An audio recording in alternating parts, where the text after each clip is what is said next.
Depuis des années, la vente des produits dits aphrodisiaques a souvent été jugée très risquée du point de vue moral. Seulement, avec le temps, plusieurs hommes adultes s'y mettent pour des raisons diverses et quel que soit leur âge. Pour mieux comprendre ce phénomène, nous nous sommes dirigés auprès des hommes pour comprendre et mieux apprécier leur point de vue sur le sujet. Moi, je dirais simplement que ça dépend de tout un chacun parce que l'opinion, elle est personnelle. Ça veut dire qu'il y a des hommes, par exemple, qui peuvent prendre ça, je ne sais pas, pour satisfaire peut-être leur désir, peut-être le manque de confiance en eux. Parce que la société lance souvent des préjugés aux hommes, on va dire, qui n'arrivent pas à satisfaire leurs femmes sur le plan sexuel. Ça, c'est mon point de vue. Mais disons que moi, personnellement, je dirais que, bon, toutes ces choses, en fait, ça a des retombées à long terme ou à court terme.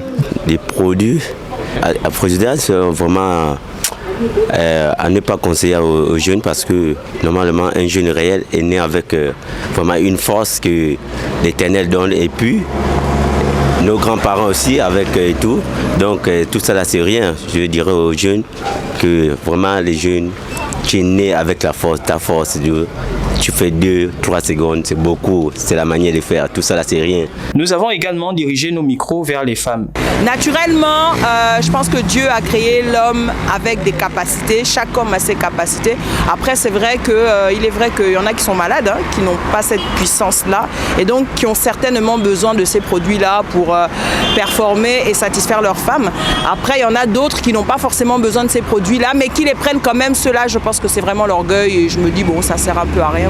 Forcément une femme aimerait être satisfaite au lit, elle a besoin d'être satisfaite au lit. Maintenant est-ce que mon désir de satisfaction doit forcément pousser mon homme à consommer des produits qui peuvent lui faire mal, qui peuvent lui faire du mal parce qu'ils prennent beaucoup ces produits-là mais personne ne parle des effets secondaires de ces produits, il faut en parler parce que je pense que les effets secondaires sont à mettre en avant.